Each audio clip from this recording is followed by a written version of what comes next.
നോക്കട്ടെ. അയ്യോ, ഒരാൾക്ക് പൾസ് ഇല്ലല്ലോ. ശ്വാസം പിടിക്കുന്നുണ്ടോ നോക്കട്ടെ. ശ്വാസമില്ല. CPR സ്റ്റാർട്ട് ചെയ്യാം.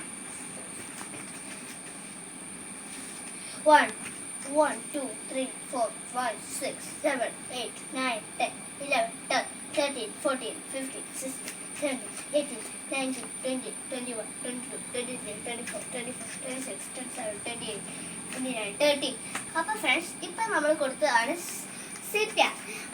അപ്പോൾ ഫ്രണ്ട്സ്, ഇപ്പം നമ്മൾ ചെയ്തതാണ് CPR. നമ്മൾ കൊടുക്കുന്ന എത്ര കംപ്രഷൻസ് എന്നാന്ന് പറഞ്ഞാൽ 30 കംപ്രഷൻസ് ആണ് നമ്മൾ കൊടുക്കേണ്ടത്.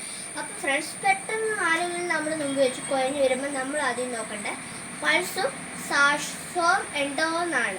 അല്ലെങ്കിൽ നമ്മൾ ഒരു സെക്കൻഡ് പോലും വേസ്റ്റ് ചെയ്യാതെ തന്നെ നമ്മൾ CPR കൊടുത്ത് സ്റ്റാർട്ട് ചെയ്യണം. CPRൽ നമ്മൾ 30 കംപ്രഷൻസ് ആണ് കൊടുക്കേണ്ടത്. 2 മൗത്ത് ടു മൗത്ത് റെസ്പിറേഷനുമാണ് നമുക്ക് വേണ്ടത്.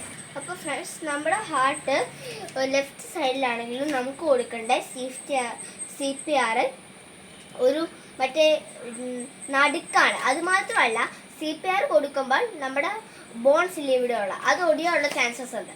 അത് കാരണം തന്നെ നമ്മൾ CPR കൊടുക്കുമ്പോൾ ഒരു 5 സെൻറ്റിമീറ്റർ കൂടുതൽ താത്തല്ല നമ്മുടെ കൈ. അത് മാത്രമല്ല, CPR കൊടുക്കുമ്പോൾ നമ്മുടെ കൈ നമ്മളെല്ലാവരും വിചാരിക്കും ഇങ്ങനെ ആയിരിക്കും. അങ്ങനെയല്ല, ഇങ്ങനെയാണ് പിടിക്കേണ്ടത്.